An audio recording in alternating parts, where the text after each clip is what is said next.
Good afternoon and welcome to Sunshine Reports. I am Obi Chukwemeka Oti. The Supreme Court has dismissed the appeal filed by the governorship candidate of the People's Democratic Party, PDP, Agbola Ajayi, against Governor Lucky Aiyedatiwa, arising from the 2024 governorship election. Governor Aiyedatiwa hence secures the final judicial seal on his mandate as the duly elected governor of Ondo State. The Supreme Court sitting in Abuja struck out the case after the appellant Agbola Ajayi in the election withdrew his petition. With the judgment, the long-drawn legal battle over the 2024 governorship poll has come to an end, solidifying Aiyedatiwa's position as the rightful winner. The governor, who was present in court, hailed the ruling as a victory for democracy and reaffirmed his commitment to delivering good governance and inclusive development to the people of Ondo State. Meanwhile, the All Progressives Congress APC in Ondo State has described its governorship election victory at the Supreme Court, the final endorsement of the people's mandate. In a statement by its publicity secretary, Alex Kalajaye, the chairman of the chapter of the party, Ade Adetimehin, congratulated the governor, Lucky Aiyedatiwa, his deputy, Olaide Adelami, party chieftains and the people of the state on the victory. The party further commended the roles of the Judiciary, Independent National Electoral Commission, INEC, and security agencies while the case lasted. APC urged all dissenting political parties to put the defeat behind them and support the efforts of the Governor Aiyedatiwa's government to reconstruct various sectors aimed at boosting the economy. The Ondo State government has facilitated a strategic partnership with Floating Counseling and Family 101 UK in collaboration with Ministry of Regional Integration and Diaspora Relations. The initiative culminated in a two-day workshop in Akure, which gathered women from across the state to discuss the unique challenges facing the female gender. Osrc's Abidemi Akinrotoye reports on the participants' experiences and concerns about menopause, blood pressure, and other health issues. We hope to bring you that report in the course of the bulletin. The Ondo State government has announced the return of the Mare Festival in Idonre set for December 2025. This comes after years of suspension. Commissioner for Culture and Tourism, Afolabi Adesoji, explained that the festival's revival aligns with the government's vision to reposition tourism as a driver of economic growth, youth empowerment, and cultural revival in Ondo State. The festival, which will showcase the unique traditions of Idonre, promote the world-famous Idonre Hills, and attract visitors, investors, and cultural enthusiasts from across Nigeria and beyond. Beyond celebrating culture, the commissioner said the festival will create new opportunities for businesses and investments. Ondo State is poised for economic growth as the construction of the Lagos to Calabar Coastal Highway advances. The road project under the renewed hope agenda of President Bola Tinubu is designed to pass through Ondo among other coastal states in the southern part of the country. Accordingly, construction activities have begun in Ondo State segment of the Legacy project that will cover 63 kilometers within the state, specifically clearing of the areas marked for the superhighway started from Okepare, Agerige and Aheri land in Ilaja area. The Minister of Works, Dave Umahi, said the road is witnessing ongoing construction activities at different axes at the same time. The takeoff point of completed 30 kilometers has been commissioned by President Tinubu in June this year as part of activities marking his 2 years in office. In the meantime, the Ondo State government has expressed concern over recent vandalism of public infrastructure, specifically the deliberate cutting and theft of cables from the newly installed traffic lights at Araromi, Akure Metropolis. This act, according to the government, undermines the collective progress of the state. Commissioner for Infrastructure, Lands and Housing, Ayorinde Olaoye, said Public infrastructure is essential for improving safety, easing traffic flow, and enhancing residents' quality of life. Hence, the destruction of such facilities harms the well-being of the community. He urged the public to protect these installations and report any suspicious activities. Security agencies have also been instructed to identify, apprehend, and prosecute those responsible for such destructive behavior. The Ondo State Radio Vision Corporation (OSRC) has pledged maximum support to the Nigeria Association of the Blind (NAB) Ondo State chapter in promoting inclusivity and addressing their requests. Director General of OSRC, Mr. Kenneth Odushola Stevenson, stated this during a courtesy visit by members of the association to the media house. OSRC's Adewumi Taiwo reports. Ondo State's increasing focus on inclusivity has led the Nigeria Association of the Blind to seek a partnership with the state media house to amplify the voices and concerns of the visually impaired. Their courtesy call to the Ondo State Radio Vision Corporation was met with assurances of support. Chairman of the association, Mr. Karim Babatunde, appreciated the OSRC management, especially the Director General, Kenneth Odushola Stevenson, for the station's selfless service. He noted that NAB members have been inspired and positively impacted by OSRC programs, particularly sports presentations by the station staff. He also unveiled plans for an upcoming event for the visually impaired scheduled for October 15, 2025, and appealed for their inclusion in future empowerment initiatives. I'm a sportsman. I listen to sports news here and there to tell you I'm a coach. Yes, I'm a coach. A blind coaching sighted person. Yes. That's a great thing. It's a wonderful. Is due to the sport news I listen to by Mr. Wahab Bankole. Yes. I am your sports anchorman. Wow. Bankole. General Secretary of NAB, Mr. Idowu Oluwashola, and the association's women leader, Mrs. Queen Olowola, also expressed appreciation to the OSRC team for their continued encouragement and support. OSRC Director General Mr. Kenneth Odushola Stevenson, represented by his technical advisor Mr. Collins Olagunjoye, reaffirmed the corporation's readiness to support NAB in promoting their activities. He assured them that their requests would be given due consideration and praised the state governor for appointing competent leaders to aim the station.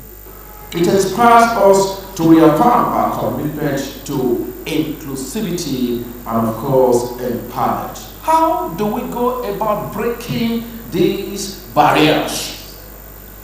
Now, we acknowledge the challenges faced by visually impaired, individuals in Nigeria, and of course, particularly in this state, our dear social state, accessing stable job opportunities. That I can assure you, the DG is going to take it over as soon as it arrives.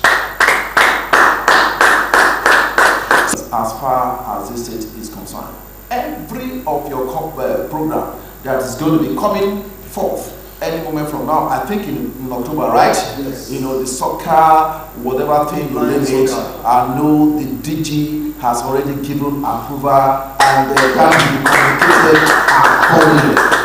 The courtesy call highlighted NAB's determination to strengthen partnerships that foster opportunities and equal participation for its members. Adewumi Taiwo, OSRC News. Meanwhile, the Ondo State Radio Vision Corporation (OSRC) News Department conducted its weekly editorial meeting in the Yoruba language, a deliberate effort to promote indigenous communication and sustain the cultural heritage of the Southwest. The session, which took place at the corporation's newsroom in Akure, brought together editors, reporters, and production staff who discussed story ideas, coverage strategies, and content improvement entirely in Yoruba. Our correspondent, Abidemi Akinrote, reports.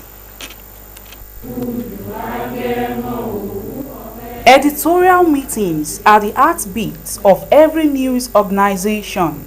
They provide the platform where journalists brainstorm, set ethical standards, and decide how stories will be reported and presented to the public. This week, the joint editorial meeting of Ondo State Radiovision Corporation, Osrc TV, and Orange FM was held in the Yoruba language.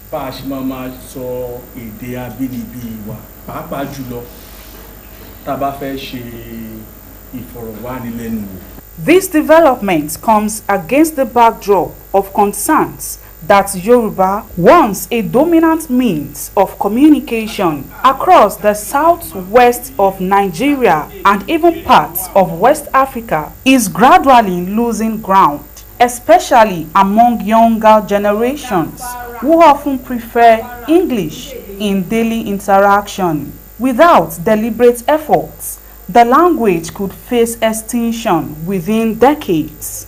Yet, Yoruba continues to enjoy global recognition. It features in academic curricula in Europe and North America, is taught on language learning platforms, and remains central to cultural festivals in Brazil, Cuba, and the United States, where descendants of the African diaspora keep its traditions alive. By holding its regular editorial conference in Yoruba, maiden edition, Osrc is not only strengthening newsrooms' professionalism, but also affirming the value of local language in modern journalism. The Director of News and Current Affairs, Mr. Taiwo Ibitoye, said the initiative is aimed at rescuing endangered languages. We are saying that it is time for us to value our language so that our identity will not go into extinction. That's why we conducted our editorial meeting in Yoruba language. The Director of News and Current Affairs of Orange FM, Mrs. Adebimpe Akindele, describes the step as a renewed commitment to broaden Yoruba content across Osrc radio and television. You go to international conference and you see people speaking their dialect. You only have interpreters who convert or speak to them, to interpret to English language. It's wrong for us to tag native mother tongue vernacular. We should start speaking Yoruba to our children. Yoruba is the most guilty. Any other tribe in Nigeria, you see them, when they see themselves, they speak Yoruba. They encouraged staff to write and translate stories in the language and to partner with scholars and cultural advocates. Other journalists said the bold step by Osrc is proof that editorial policies, when creatively applied, can preserve indigenous identity while elevating journalistic standards. It afforded us the opportunity of actually knowing some things that we didn't even know the Yoruba names for them. And those names too, and those Yoruba names that we thought maybe is really Yoruba language, that are not Yoruba language, that are borrowed language into Yoruba. And when you were talking about some of those things came through religion, like alubarika, like alubosa, which is onion. Alubosa is not a Yoruba name. It's a borrowed language from from the north. You just discover that many of us, we can't speak our dialect. It doesn't make me happy. I would love to speak my dialect. Unfortunately, my parents never spoke my dialect to me, so that's the reason. So I try as much as possible to speak Yoruba language to my kids. I don't even speak English to them. With this initiative, Osrc is setting an example for other media houses that indigenous languages can thrive in contemporary journalism when given pride of place. It is a reminder that preserving culture begins with everyday choices, including the language in which stories are told. Abidemi Akinrotoye, Osrc News. Governor Lucky Aiyedatiwa has approved new appointments to the Board of Ondo State Teaching Service Commission (TESCOM). Mrs. Oluwadaisi Oke was named chairman, with Ajani Oladipupo, Titilayo Fayoriju, Ojeolakpe Adeyemi, and Isiaka Usman appointed full-time members. According to Ebenezer Adeniyan, the Chief Press Secretary to the Governor, new part-time members of TESCOM include the chairman of Osrc and PTA, as well as representatives from the Ministries of Budget and Economic Planning, Education and Finance.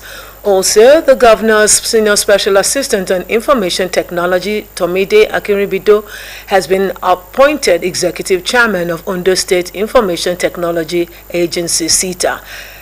Governor Aiyedatiwa encouraged all appointees to utilize their expertise effectively to support the administration's RE's agenda.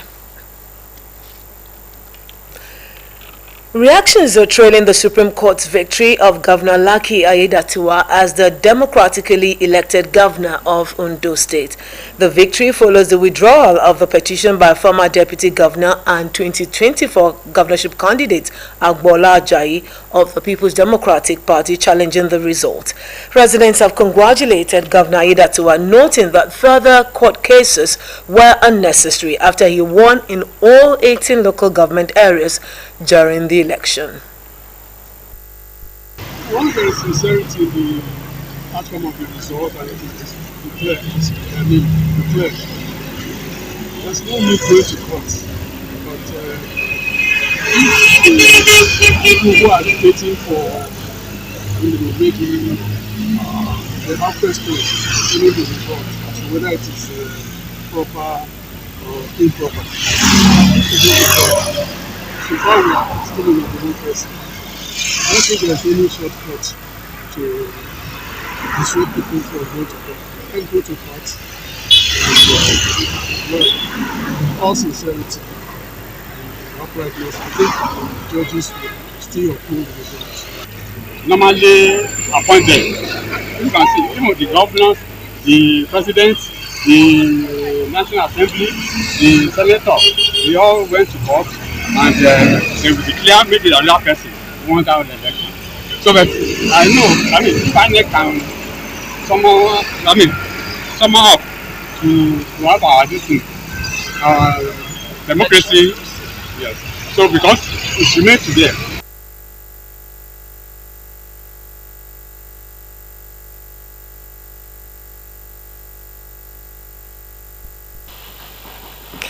They charged the governor to focus on delivering good governance now that the long-drawn legal battle over the governorship election is over. We now bring you the report where we told you that the Ondo State government has facilitated a strategic partnership with Floating Counseling and Family 101 UK in collaboration with the Ministry of Regional Integration and Diaspora Relations. The initiative culminated in a 2-day workshop in Akure, which gathered women from across the state to discuss the unique challenges facing the female gender. Osrc's correspondent Abidemi Akinrote reports. The 2-day program, tagged Strong Women Family Summit, was organized by Floating Counseling and Family 101 UK in partnership with Ondo State Ministry of Regional Integration and Diaspora Relations, aimed to empower women, foster unity and promote collective growth. Founders and facilitators Elizabeth Owode and Celestina Oniye led the participants through a refreshing breathing exercise, underscoring its health benefits. Within, 1, 2, breathe out. They urged women to pay attention to bodily changes, stressing that every woman's journey is different. Addressing menopause, they dispelled the myth that it is exclusive to older women, explaining that it can occur at various stages of life. Take care of yourself. Let's remember that with everything that we're doing, yes, the home, yes, the children, yes, the husband. One of the reasons you can have high blood pressure is stress. So if you're always stressed about maybe money, your family, your in-laws, What can you do to make sure you don't die? Because if you're going to keep making your heart tired, your heart is going to give up. So would you rather find a solution to your stress, or you let your heart give up? Engaging discussions and free medical checks, women who had passed through menopause shared personal stories, particularly about the perimenopausal stage that precedes full menopause. Commissioner for Regional Integration and Diaspora Relations, Wale Akinlosotu, represented by Bankole Ajibade, alongside the Director of Diaspora Relations, Mrs. Afolake Komolafe, reaffirmed government's commitment to deeper collaborations with diaspora groups for Ondo State development. On behalf of the good government of Dr. Lucky Oyedesan, that's the governor of Ondo State, and the Ministry of Regional Integration and Diaspora Relations, I want to assure you that the government remains committed to fostering more of these collaborations with diaspora groups and organizations for the collective progress of Ondo State and Nigeria at large. We should make sure that we take care of ourselves, of ourselves. We shouldn't take any our health issue. We shouldn't take it with negative. We should try as much as possible to go to hospital and check for health and status. And once again, I want to say that as we have been listening to all these health issues, it is time for us to take a proactive step for us to be able to keep fit. The facilitators also shared practical tips for preventing and managing high blood pressure and diabetes, shedding light on these critical health issues. I think women need to make sure that they're healthy. They need to speak up, don't hold it all in, and surround themselves with people who are also healthy, who can pray with them, if that's what they're into. People who don't think they're mad over everything they say. So if they surround themselves with healthy people, eat what is healthy. A special light on the celebration of Mrs. Kojusola Oniye's 75th birthday, the mother of the facilitators, who commended the initiative and stressed the need for greater awareness on women's health and wellness. Long life and prosperity.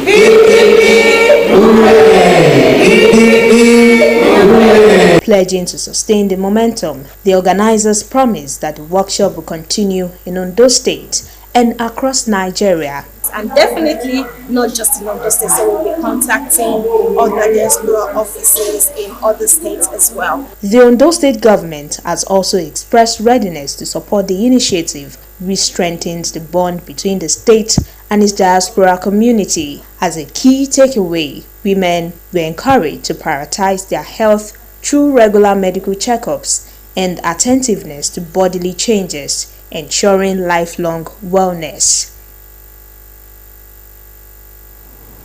A report was by Bidemi Akinrotoye as presented from our studios. Ondo State Ministry of Education, Science and Technology commenced monitoring of schools as academic activities resume for the first term of the 2025-2026 academic session.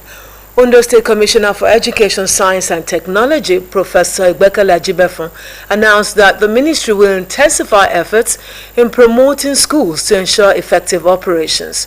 Omoriola Ogbenji reports as presented from our studio. Students were spotted at bus stops in Akure as early as 7 a.m. waiting for shuttle buses to take them to their respective schools. Across the schools visited by Osrc crew, some students were seen cleaning the premises, while others moved lockers and chairs from their former classrooms to the new spaces. New intakes and their parents also made last-minute preparations. Oyemekun Grammar School, Akure, and Fuashaye Girls Grammar School recorded a large turnout for the new session, while at St. Dominic High School, principal tests commenced immediately. Attendance, however, was noticeably low in some other schools, particularly at St. Peter's Demonstration School. Some of the parents even called me yesterday. They have some circular flying which is fake. that the school is not resuming today, but we still thank God. We still have most of our pupils on ground now. They should come early to school, drop old ways of doing things, let them start afresh.